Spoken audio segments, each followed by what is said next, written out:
Hey, we're recording, but we just basically talked about your name being Manny, and it's wonderful to see you again.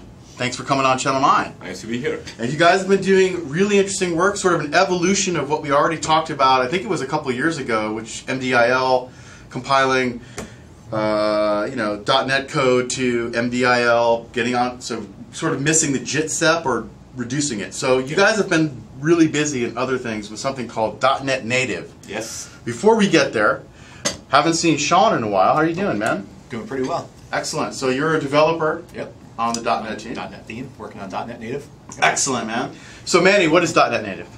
Well, .NET Native is actually it's a new native compilation technology for .NET. So what we're trying to do for .NET Native is essentially bringing the productivity of C# and the performance of C++. So which means managed app developers get to keep all their wonderful features of productivity like edit and continue, but they get the performance of C++ like code. So in a nutshell, that's what .NET Native is. Excellent. So since this is going to be Channel 9, well, it is Channel 9. What I meant to say is since this is going to be going deep, that's nice. Yep. But what exactly does that mean? So, no JIT? Right. So the SDK for .NET Native that we're going to release at Build that you can download focuses on static compilation of your .NET code. Mm-hmm. So when you build for .NET Native, you're actually going through the static compilation step, which is using our C++ compiler's backend in order to generate what we're calling MDIL, machine-dependent IL, similar to what Triton did for the Windows Phone. Okay. And then that will get produced into a native binary that is actually just straight-up machine code. Right? So there is, when that loads up, you're not loading up a JIT. It's purely static compiled for your app. Understood. Now, the interesting thing is what .NET developers have gotten used to over the years, and Yep. what JITs are really good at, Yep. is sort of platform abstraction. So I don't care if it's x64 architecture, Right. I mean, 32-bit, 64-bit, I don't care if it's ARM. Right. So now I'm going to. So when you write your C# code, you still don't care. How is that?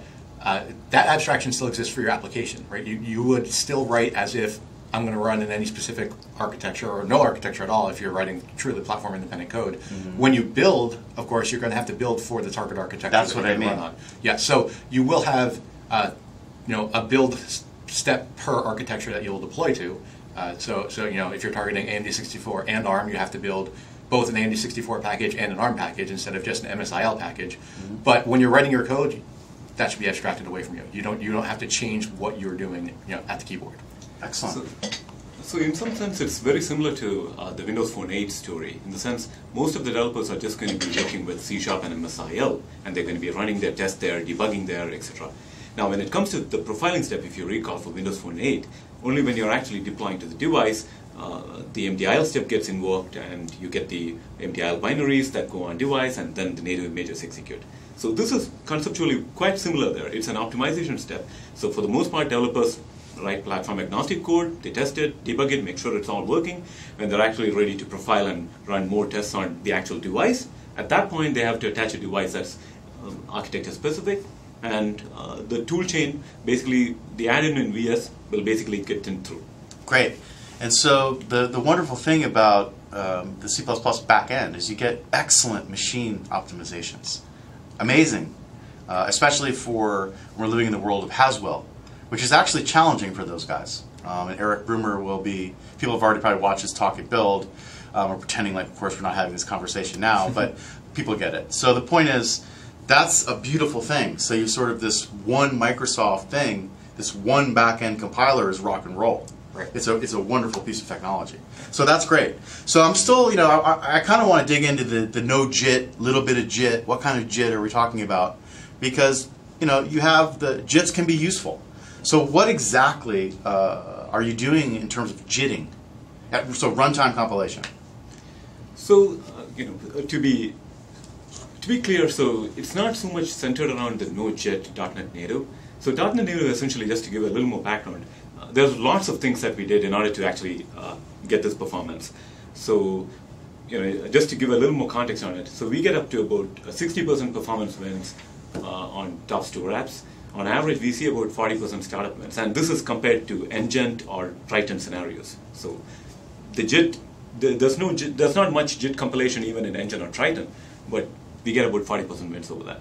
So some of the work that we did here is, we optimized the CLR runtime. We have something called MRT100.dll, which is the minimal runtime, which is an optimized CLR.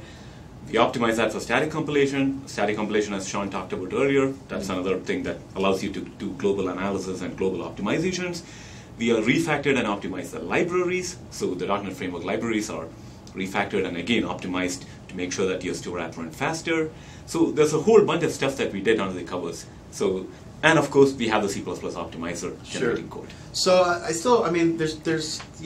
there's a lot of .NET code in the real world that doesn't run on WinRT. And so if I'm a developer and I'm managing a performance-critical desktop app, I can still use this technology. Yes? So today, we are focused on building it for the store apps. But having said that, desktop apps are an important part of the strategy. So we are still evolving that story, and we are still going to evolve and improve native compilation for that part of the story. Okay, understood. And so, that's clear. So this is a technology specifically for modern Windows apps running on a WinRT environment, meaning the runtime, the infrastructure as part of Windows 8. For now. For now. Yeah. Okay. Excellent. And you also mentioned startup time, which has also always been such a problem, especially when you guys used WPF as your UI for Visual Studio. You had to do a ton of work to optimize startup time, right? That was the big thing developers were seeing, lag and startup time. We see that all the time in .NET applications in general. Sure. For store apps, it's just unacceptable, right? They have to start quickly. Right. So take me through what happens when I press F5 in this world. I'd love to see what you guys are actually doing. So there's an interesting thing we can point out. When you press F5, you're still going to run against its traditional CLR. Your debugging experience is the same debugging experience you've always had. And part of that is, when you're pressing F5, you're sort of incrementally developing your app. You might get a bug, you want to quickly fix it, have the edit and continue experience. You don't want to pay the cost of going through a whole native compile just to quickly find, I missed the if check over here and I want to change that and then recompile it. So when you hit F5, actually, it's going to be the same as it always was. Now, once you hit, let's say Shift F5, when you're not going to debug, you're going to deploy, or F6, right? Depending on your keyboard mappings. But when you've decided that this is a good version of the app, I want to test it with .NET Native enabled, you'll run through the .NET Native toolchain. You'll get your binary output on the other side. Startup, the startup path for all these Windows Store apps starts with Windows. You have the WinRT startup process that will then call into the application code.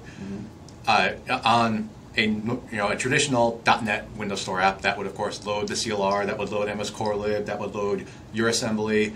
Since you've just deployed it has not yet been auto-engined, so you're going to have to JIT the components of your assembly that have your main library.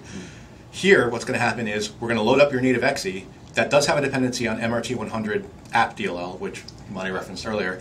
That DLL is actually, compared to the CLR, it's actually only a couple hundred K. It's not huge in the number of megabytes.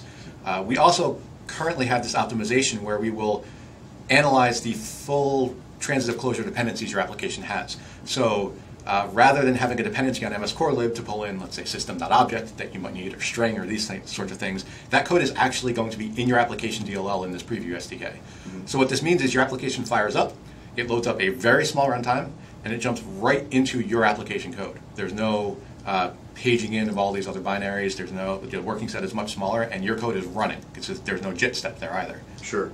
Now, there of course is a garbage collector. This is managed code we're talking about. What optimizations were made to the garbage collector to support this? Anything? The garbage collector, actually, interestingly enough, is the CLR garbage collector. It's literally the same code. Beautiful. So we didn't throw away the CLR, right? We've just evolved and factored the CLR, and one of the key pieces is that garbage collector, which we tune heavily, right? We've got years and years of work on performance optimizations on that GC. We want that to apply here as well. Great. So you still get things like background GC. Great. That's still there. Well, and also I don't have to, and .NET developers don't have to think about allocating and deallocating memory. Exactly. Which is what they're used to doing. Exactly. So that's a wonderful thing. I mean, even the C++ guys in the WinRT world are just using smart pointers, right? Which is reference counted form of garbage collection. Now, this is interesting to me. When we talk about specific advancements in performance, we've already covered the obvious one, which is startup time, because you don't have to compile again. What else? So, we covered startup time. Memory. Memory is about 15% lower with .NET Native apps compared to Engine or Triton apps. Nice. So, again, with memory, same thing applies. Like, since right now, in the preview, we have optimized and refactored the libraries, and we are pulling them in statically. That allows us to actually make a lot of calls on, oh, is this code really used? Do we need to pull this code in? Not really, so we can keep that aside. Then, in terms of runtime performance, it's a C++ optimizer. So eventually, every optimization that's there in the C++ compiler will make its way in here. Excellent. So now in the C++ world, the C++ optimizer, the backend compiler, gets an intermediate form of what your C++ front-end code was. What intermediate form are you giving it? So they obviously had to make changes to support you, right? Yeah. So in this particular case, what we are doing is we are giving the C++ optimizer essentially MSIL. And what the optimizer does, it actually produces MDIL. Very nice. So, right on. So Jim Radigan and his team of brilliant bandits. Okay, that's excellent. Very nice. So this is going deep. I'd like to draw pictures. You need to draw pictures on the board. It's sort of a requirement. Otherwise, I get yelled at. And I think it's fair. So I'd love to have sort of a picture of what goes on exactly and what changes you had to make. You guys know what you're doing. So let's get on the board and rock and roll. You want to come to this one? So the .NET Native SDK has what we'll call the native code toolchain that your program runs through in order to create the native code at the end. And we sort of alluded to a few steps along the way here, but we can sort of draw the whole thing out. Great. So at the beginning, you have your C# code that you do what you would always do with, right? You pass this through to CSC, and out comes IL. Let's call this app.cs, produce app.exe. Exactly the same as you always have. There's no changes to the C# compiler, and there's no changes into this IL output. This can run on the desktop CLR, which is what we were saying before. When you hit F5, this is exactly what would be running. But now let's say you want to go through through .NET Native, and now we've each had our one slip up. That's great. Okay, everybody, Project N is what it was called internally. Big deal. Yep. So now you want to go through the IL toolchain. So there's several steps here. The first thing we do is we pass it to ilc.exe, which is the compiler that sort of orchestrates the whole set of transforms that are going to happen. Right. So this comes through to ILC, and ILC takes as input the application, but also the .NET Native framework implementation as well. This is what we're alluding to, where ILC can see the entire program. Everything that might execute at runtime, it's got a view on to allow it to do optimizations. Excellent. Right. So we'll call this CoreFX. It's important to note that this is not. This is a different implementation of the framework, but it is the same framework. So we're not adding new APIs. We're not. Not all APIs are currently supported, but by the time we finish this project, the aim is that this is basically just a new implementation of the same API set that you would code against. So your C# code should not change just because you're using a different, non-MS Core Lib implementation of the framework. Okay. Right. And I think people are used to that with the WinRT world anyway. Yeah. Because it is an optimized framework for Exactly. WinRT. Yep. All right. So ILC has a bunch of steps, right? One of the first things it's going to do is it's going to go ahead and it's going to say, all right, what all does this application need to do talking to WinRT? Right? WinRT is interesting in that that's on the traditional .NET route, you would have code to talk to native code generated for you at runtime. Now, if we want to generate all that statically, we don't want to use the runtime to do these sorts of things. Right? And this is both part of static compilation and it's part of the refactoring Monty was referring to. Layering-wise, it's a little strange that the lowest layer of the system, the runtime, has knowledge of, the XAML stack, which is one of the highest layers of the system in order to do, native interaction. So what we want to do is we want to abstract that out of the low layer, put it up into a much higher layer, which is actually inside of ILC. Interesting. So one of the things this is going to do is this is actually going to look at all of the WinRT and pinvokes that you do in your application and generate C# code that calls those directly, right? We call this MCG, for Marshall and Code Generation. This will produce a .g.cs file that everyone's used to seeing, similar to the XAML compiler, which goes to CSC again and comes back into the toolchain.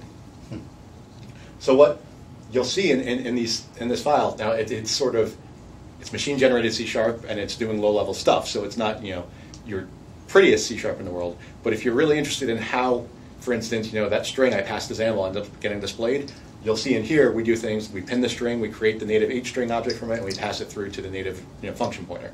Sure. And so all that's getting done statically. We don't need to have any special runtime knowledge. Great. All of this now goes through a series of IL transforms.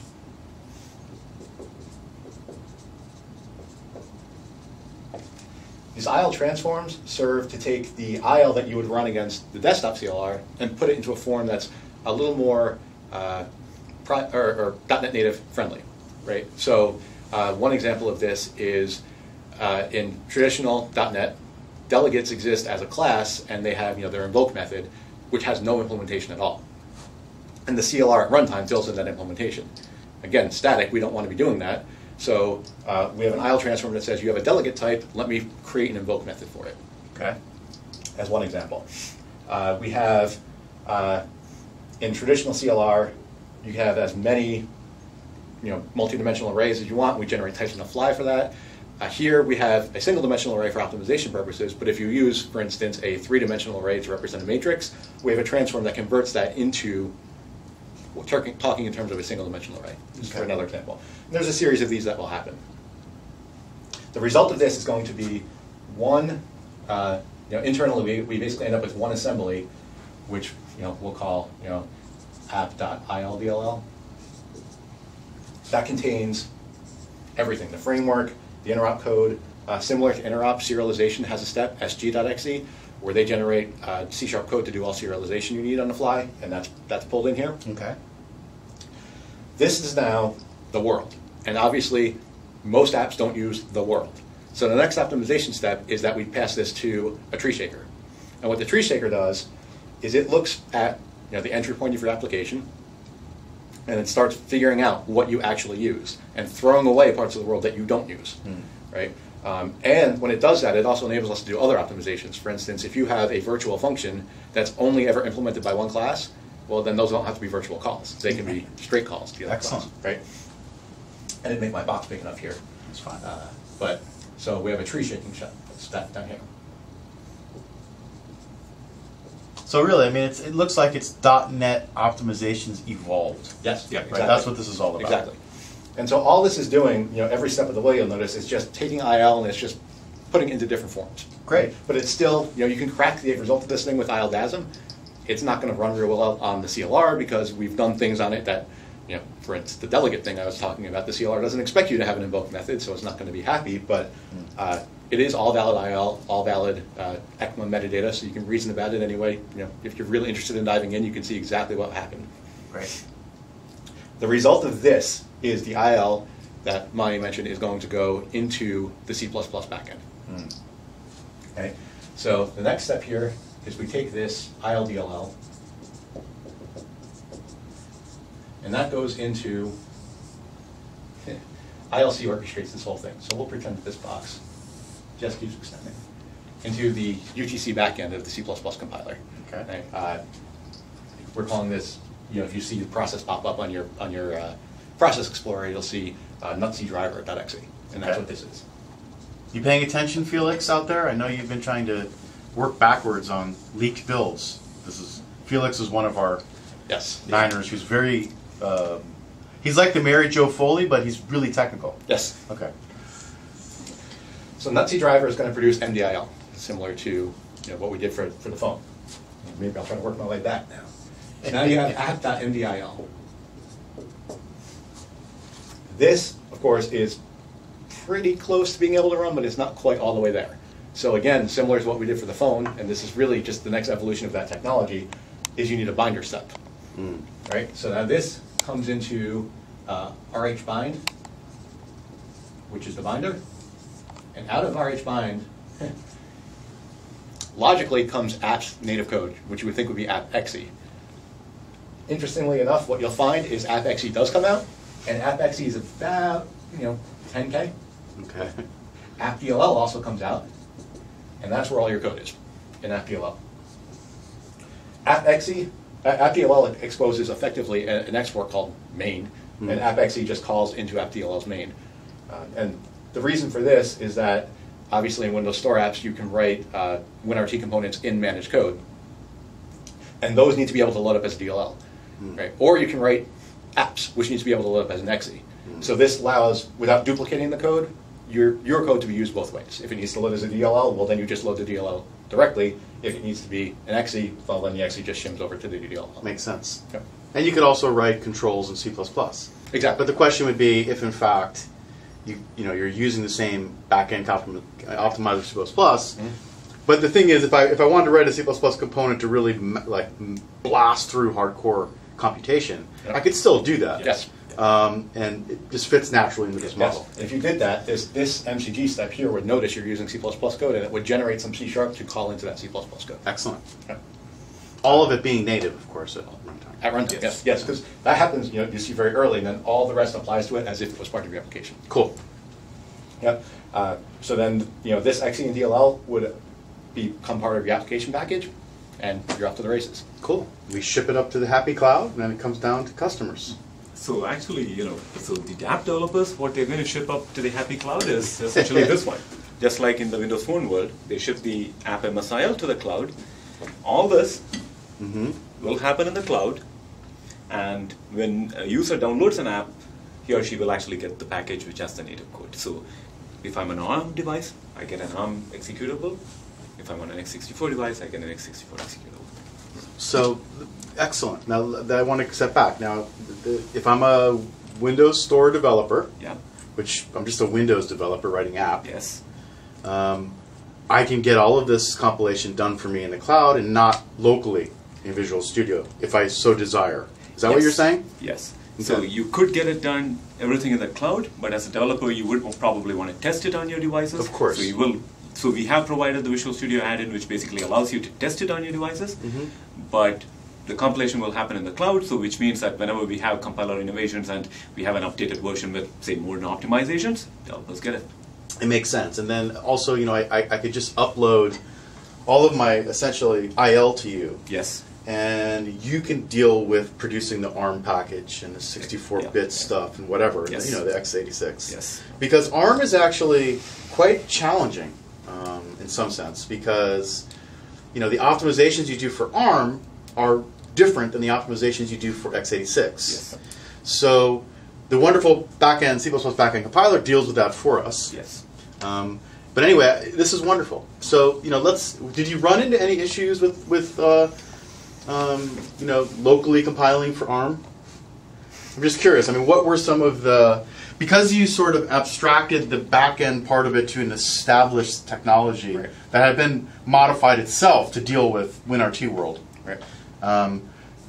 You probably didn't get a lot of insight into that, but I'm sure you probably did, being a dev building this. So talk to me a little bit about that story. We had bugs, as you do when you build a new platform, but sort of what you were saying is the UTC backend of the C++ compiler was already producing ARM code, for a while now. So this wasn't really a brand new platform bring up, right? They knew how to generate ARM code. So we got to, thankfully, short circuit a lot of the initial pain you typically get when you're starting the platform brand new, as we were just reusing that existing code. And I'm sort of picking on ARM because I would argue that if you look at the devices in the real world, including one that we make, ARM is the weakest link in the chain when it comes to compute. Yes, better battery life. Yes. No, not as fast as x86, period. And so that actually is the reason why ARM was the first architecture we targeted with this. Great. And so what are how's it doing on ARM, man? How's it going? It's doing pretty well. So as of Windows 8.1, we released a couple of apps on this technology on your Surface devices. So you have FreshPaint and Verdament. So when you download it on your Surface right now, it actually runs with this technology. Excellent. And you're seeing about 40% wins in startup. Okay. Now, there's also another chip out there that's x86y, which is Atom, which quite frankly, early on, that was not a very good experience running our apps. How's it doing in that world? Like, how is that improved? So, so currently at Build, the preview is going to be for ARM and x64, but Yeah. it's a preview. But we are working on x86, and the performance numbers that we are seeing pretty much, it's not changing much. It's actually consistently we see about 30 to 40% wins. So when x86 comes to the party, you kind of will see similar wins. Excellent. And so, I mean, I think this is probably pretty clear to what's going on here. I mean, you guys have done a lot of work. How, by the way, is the Windows Phone compiler doing? And what are we seeing in the real world?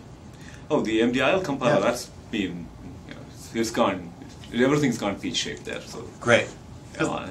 people are very happy, and actually, one of the instances that I like to point out is somebody actually had a splash screen in Windows Phone 7. It was a Windows Phone 7 app. They had a splash screen because the app was taking a couple more seconds to load up. With Triton and Windows Phone 8, what they actually saw is the splash screen was blocking the app because the app has already started up in the background. So Right on, man. That's great. it's a good news. problem to have. That's a wonderful problem to have. And I think, it's nice to see this level of evolution and this nice working together of traditionally, disparate philosophies of programming. Managed on the one side, native on the other. But it's always been native at execution after JIT. I mean, machines don't understand anything else.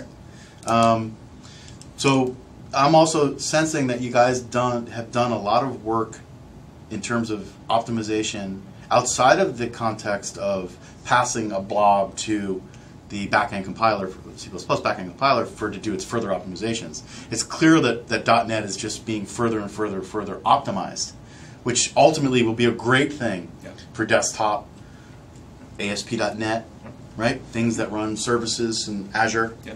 So that's all really exciting. So what's next? By the way, I mean, the moral of the story is people who are watching this are watching this before you two guys are live on Channel 9 Live. Yep. So people watching this, think up some questions and give us a little sort of what's coming up. Like, what are you guys thinking about? So in this particular, this design that Sean described is essentially the state of the world as it is today. So we are constantly looking at this and going, how can we actually improve this?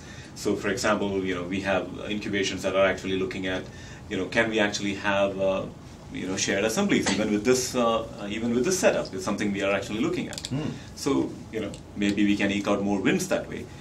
So it's premature right now. We are just studying that. But essentially, we are looking at all these steps and seeing what can we do better.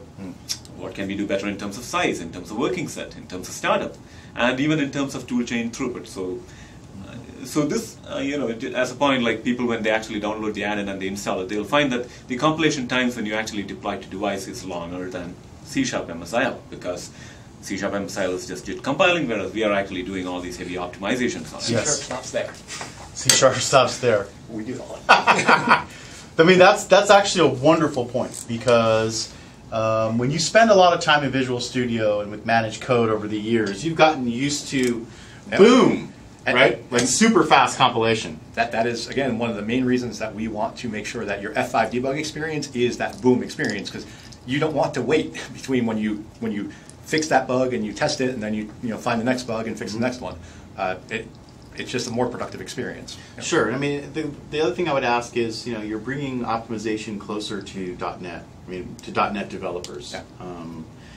Is there any sort of change in behavior? I mean, all developers should always measure. It's not like there's a silver bullet that's going to be across all scenarios wonderfully optimized code. Everybody has to measure. Yep. Whether it's C, C++, whatever. So, talk to me a little about that. So changes in behavior, of course, there are some here.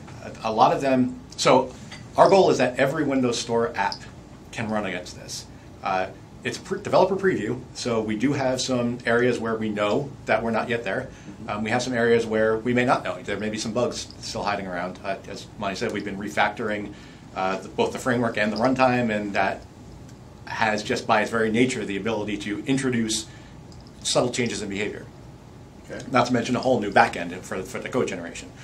So We have a couple of ways to approach this. One of which is for the things that we know about. We know, okay, the traditional .NET application would behave this way. We haven't yet gotten around to making sure that .NET native applications have the same behavior. We have a static analysis tool that will run, that will look at your application and flag instances of things. For one example, the multi-dimensional arrays I mentioned earlier, we support up to 4 dimensions right now. You can, on traditional .NET applications, go wacky and have a 25-dimensional array if you want. This will flag that and say, okay, right now, up to 4 dimensions are available. These are all things we're looking to address as we move forward. It's just being a developer preview that we're releasing right now. For things that are behaving differently and you haven't gotten a warning from the static analysis tool, we would actually ask that you go to the forums and give us feedback, because it may be just a bug that we don't know about yet, or something that we can prioritize to help make sure that your app gets unblocked. Great. That static analysis tool I talked about, will run when you enable your project for .NET Native. So when you install the VS add-in, one option that's going to happen is on your project, you can right-click it, and there'll be a new option that says Enable for .NET Native.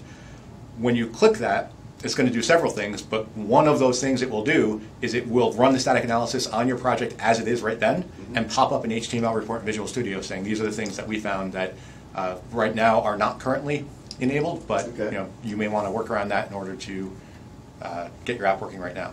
Excellent. So my favorite tool for static analysis in Visual Studio is Sharper. Okay. And I'm sorry, I love JetBrains. I think those guys do amazing work. So they're a very important partner. They dedicated a lot of IQ and time to Visual Studio, extending the capability of Visual Studio. How is this going to impact those guys? Not at all, because you have the same F5 experience. Yes, it doesn't. And doesn't at all. Doesn't at all. It should just work as everything else. Beautiful. So the tool you're talking about, the static analysis tool, is one you can use as part of helping you better understand how your extension is being used and not used, or abused. Yep. And so Visual Studio will actually leave a menu option on the right click for the project that will let you rerun that tool anytime you want in case you've made substantial changes to your project and you want to check again, which will be, of course, static analysis will see sort of the whole program instead of just parts that you're executing, and it's a little bit faster to run that than to go through the whole tool chain and then try out your program again. Amazing, man. Whole program optimizations for .NET. So I'm sure you viewers will have one question, so I'm going to answer that. Oh, okay. Felix, here you go, man. So the question is, this is all statically compiled. How are we handling dynamic scenarios? So what about things like is not allowed exactly in .NET and Windows Store app. But how do we handle things like ref.emit is not allowed, but there are cases which do use reflection, and how are those handled? Yes. So the thing that I would like to point out is, among all these transforms that Sean described, the cool thing is we also add in heuristics that basically detects what your app is actually using. So even without, for a lot of developers, even without they actually doing anything, their apps will just run, because the compiler actually has heuristics. By the compiler, I mean ilc.exe. It has heuristics built in that kind of predicts, okay, these are the things that you need to reflect on, so we will actually keep those types and methods in, even if you are not referencing them directly in your code. Great. So, for example, and I haven't tried this myself, so you might look at me and go, well, no. But, I mean, the dynamic keyword in C# still exists. Yes. And that's based on reflection under the covers, right? That's correct. So, and I can use that in a Windows Store app. It's actually not a bad idea to do things dynamically. Or you're obviously doing a lot of stuff in the background, but that's orthogonal to dynamic. So what you're saying is you see csc.exe spots the dynamic keyword. That information gets passed on down to your optimization chain. And you guys do smart things to figure out, well, we're going to have to JIT here. But what do you do? Let's say I do use that dynamic keyword. So it's in my code, and I'm actually using it. Yes. What exactly do you do? So in this particular case, what Sean was saying is, this actually takes in everything and creates the app.dll that's pretty much the world, right? Okay. So at that point, we have information on what is it that you're going to be using, what type is that actually resolving to. So we can actually do those kinds of tricks in order to actually deduce this is the type that we need to keep so that you can run at runtime. So for the most part, we expect developers, nothing changes, it just works. And so when I use object, like there are people who will do that, just like in Objective-C, there are people who are going to use the syntax, to just, this is a generic object, I'm going to dynamically mess with it at runtime. In this case, I have an object, whether it's dynamic, I'm using the dynamic keyword or not, I'm actually not going to know until runtime what it is, because maybe I'm making a call into something else, something from the cloud. So that's really just a lead into the question is, when I need to JIT, I JIT. No, you don't JIT. So how do you know that what type that's going to be at compile time? So we predict. You predict. Yeah. So we predict, and we kind of, we basically decide, okay, these are the types that you might need, and so we keep that around.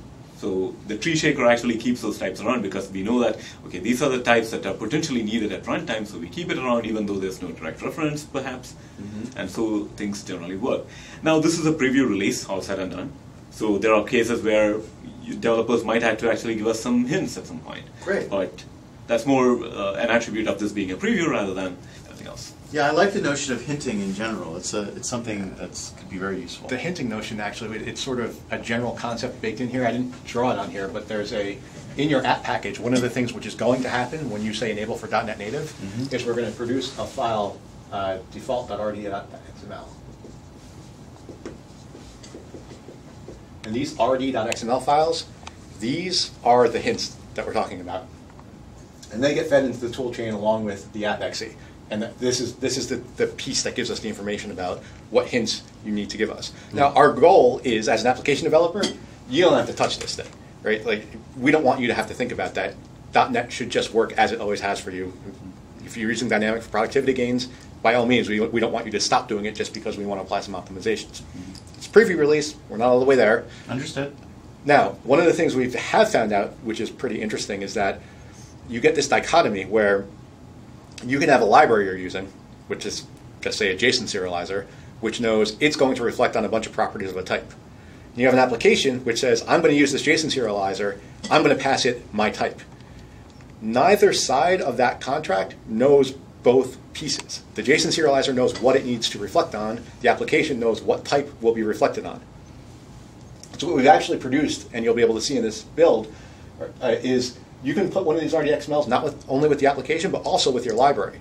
So if you're writing that serializer, you can say things like, if somebody calls my serialize of t method, make sure that that t that they call it with is reflectable. Excellent. Now, as the application developer, I don't have to do anything as long as my library author has supplied the hint for me, right? Which is what we're hoping, as these hints are necessary,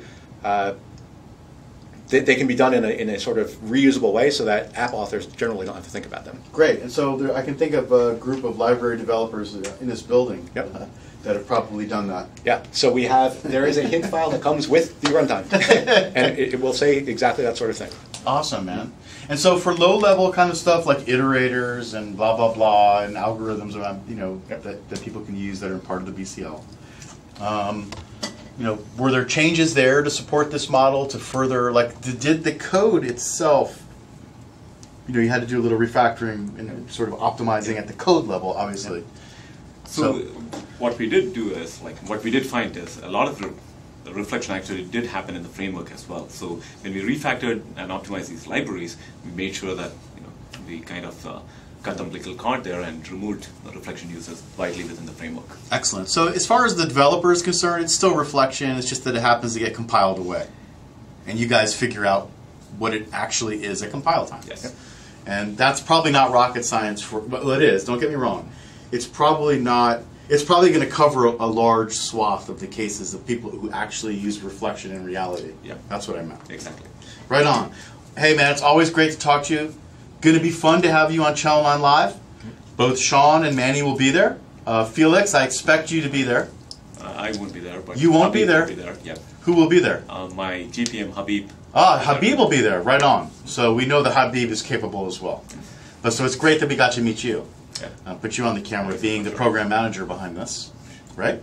And of course the developer, Sean. Right on, guys. See you at Build. See you at Build. And we'll talk again soon because I really want to know how this continues to evolve. Definitely. Cheers, guys. Thank you.